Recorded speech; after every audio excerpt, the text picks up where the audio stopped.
Hi, my name is Bret. This is my lovely wife Becky, my daughter Samantha and her husband David. They gave us this old truck to do with whatever we want. We decided to fix it up. So pull up a chair and join us as we fix up this old truck.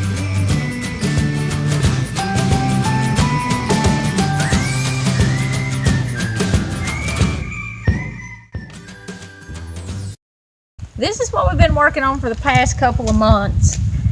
This will go behind our Jeep Comanche pickup truck that we've been working on for a couple of years now. It is a pop-up camper. Makes a great camper just to take out to the park, which is what we're doing this weekend. But in the event of civil unrest, it will also work for a bug-out camper because it will, when it is complete, have solar panels and propane, so it will be completely self-contained. So this is what our bug-out camper looks like set up. It took us, I don't know, 15 or 20 minutes to set it up. Still haven't even taken the stickers off the windows. We were kind of in a hurry to get it out here and try it out before the end of the season. When the camper's finished, it will be pretty much completely self-contained because we bought a propane on-demand water heater. We are going to add a water tank up under the bed. We don't have that bought yet. We'll have to buy it and order it, have it shipped and all that stuff. So it'll take a little while. We're trying out a different porta potty. This one has a bag system. Of course, we got our buddy heater that we bought for the boat, so it will have heat. It will also have air because I said earlier that we were going to put this behind the truck and travel out west and camp.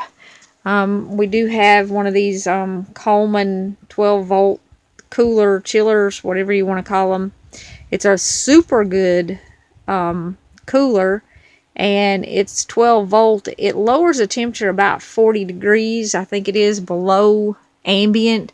So, you know, when it's 90 out, it's not going to be really, really cold if you're out in the desert, but it picks up at night, and the temperature in it gets so cold that you get ice in the bottom of it at night. So as long as you can leave that running, it'll stay cold all day long because it is a super insulated cooler. And we are going to add solar panels that we don't have yet. I'll probably mount those on the truck though. And you can see here where it's raised up. It raises up almost 2 feet, which makes it easier to tow, cheaper on gas, and just easier all around because our Jeep is not huge, so we don't want to tow a real big trailer behind it. But that gives you enough room to stand up, and it just takes a second to pop it up. We did put in some windows. These windows were basement storm windows. We got them at Lowe's on clearance, really, really cheap. And if you look around, you can find stuff like that. We had no idea what kind of windows we were going to put in here, but we found those, so we framed for them and used them. The door has another one of the basement storm windows in it, and you can see the back of the air conditioner here. On one side of this canopy outside, it will have privacy screens, and we'll do an outdoor shower.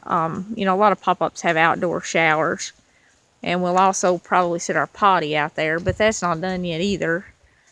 Like I said before, for traveling on the road, it will have a cover that just slips over it, so you don't see any of the ropes where it's tied off or anything.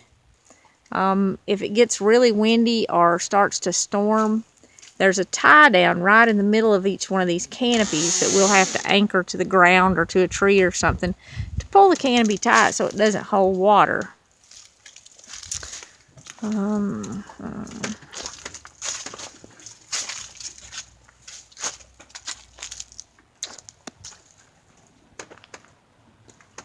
This trailer started its life as just a little 5x8 utility trailer, and we widened it just enough to put a bed in sideways because 5 feet is not even enough room for us to sleep, and we're fairly short people.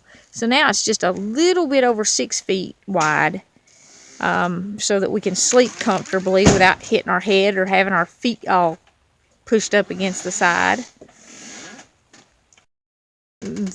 We built the top and the actual sides of the trailer kind of at the same time.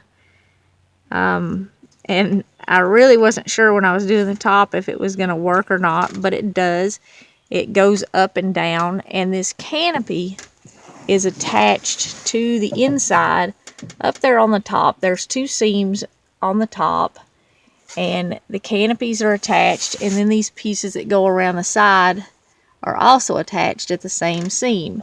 And this, we just put little strips in and actually nailed it down to the sides of the camper.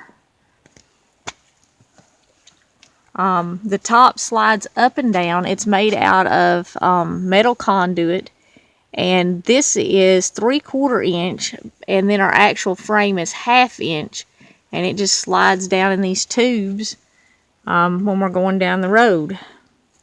It holds it pretty securely, and it works really great. It's a really simple, easy slide. The only tool you need to make something like this is a conduit bender, and they're about $50.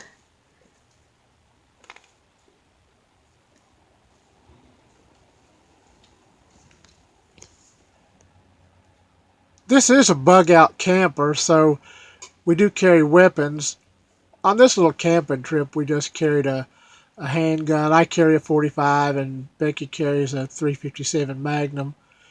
But if we have to bug out, of course, we're going to have rifles and shotguns and pistols.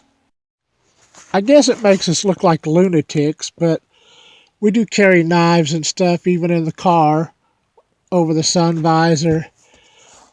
This is one of those porcelain or ceramic knives. I don't know if you've ever seen them. I guess they're not detectable in a metal detector. We also carry one of these metal batons in the car. It's easy to get to. And me and Becky are both black belts in karate and jiu-jitsu, but you know, that doesn't always get it sometimes. Sometimes you have to use a little bit better weapon than just your fists or your feet. Bret welded a frame for these 2 ammo cans. There's one on each side, and they're mostly just to dress it up, but we tried to decide something practical that we could put in them, and we decided that it was the perfect spot for the 1-pound propane cans, because they really are like little bombs, and it's better to have them not inside. And those cans do provide some protection if they leaked or even if they exploded. They have a strap that goes over top of them to hold them in, and they lock into place. Not that you really need to lock up 1-pound propane cans, but it looks good. And if we decided to put something more valuable in them, we have the locks on them. So this is the view from the bed. It's plenty big enough to stand up in and everything, even at night if you have to get up for something. And we had enough room that we set our buddy heater over by the door, and we turned it on and off all night, because even on low, it would get so hot in here that you could not breathe. And it got down to 34 last night. So we would wake up really cold and have to turn it on, and then it would get warm and we'd turn it off and go back to sleep. So I think for times when we are just camping and we're able to plug in and get 110, we're going to put a small electric heater in here that we can use at night, because it just got too hot with that buddy heater. But the buddy heater definitely keeps it warm. It's really cozy in here and really nice at night. You probably could have slept all right, without any kind of heat. But who wants to sleep without any heat? This is the same Coleman cooler that we use in our boat. 12-volt cooler. And right now it is 36 degrees inside the cooler and 67 degrees inside the camper. The best we've been able to get, of course, is a 40-degree difference. That's about a 31-degree difference. And there's not a whole lot in there. But it helps to put an ice pack or two in there to give this thing a little jump start. And after that, it does okay, as long as you're plugged into 120 volts. But if you try to run this thing off of 12 volts, you better have some strong batteries, some solar panels or something, because it pulls about 4.5 to 5 amps, and that'll really kill a battery. So before we can run this thing off of 12 volts, we have to get some solar panels, and we're going to put about 300 watts worth of solar panels on top of here. We bought a gas-fired propane water heater, on-demand water heater, and it normally hangs inside of the camper when we're not using it. But if we have to get a shower, when you're talking about bugging out, man, it's going to be nice to get a shower occasionally. Becky's hanging some shower curtains on the outside of the awning, and it'll be a little bit of privacy, not the greatest, but I mean, we're not going to try it here at the campground, but out in the woods, it'll be something. At the start of this video, I said that we were about 2 months into the camper, and it was still very much under construction, but it was campable. And we wanted to bring it out and test it, and test, you know, some of the stuff that we had been working on to see how it was going to work. And part of the idea when we started was that we would have an outdoor shower and an outdoor bathroom. We wanted to be able to carry our potty outside and take a shower. I have not had time to make those curtains yet to go around this. It will have curtains around one awning. We're not sure if we're going to do it on a side or if we're going to put it down on the tongue. We're actually thinking we might put it on the tongue because you'd have somewhere to sit your clothes and your toiletries and stuff when you were getting a shower, because it's going to have a battery box down there. But anyway, it'll have curtains around it, kind of like this. I just stopped at the Dollar Tree on the way to the campground and grabbed some shower curtains and some shower curtain rings so we could see how it's going to work, or if it's going to work. And it is going to work just fine. You can see our shower hanging out here on the side of the camper. It'll be hooked to a propane can, and it'll have a water line run into our water tank, which we still have not ordered, but we're going to test it out before we leave here today, just in a portable water tank. When you're doing projects like this camper by yourself, you don't have a product development team. You have to try stuff like this, and sometimes that means running into the Dollar Tree on the way to the campground and picking up some shower curtains and some shower curtain rings so you can test stuff out before you spend a week or so sewing an outdoor bathroom. We put a small table here that folds up onto the back of the trailer. It locks into place with door nails, and then it has Velcro that holds the legs. So if we don't have anything else like a picnic table or anything, there is a small table to cook on or sit and eat at. I also have this very old Coleman folding kitchen table.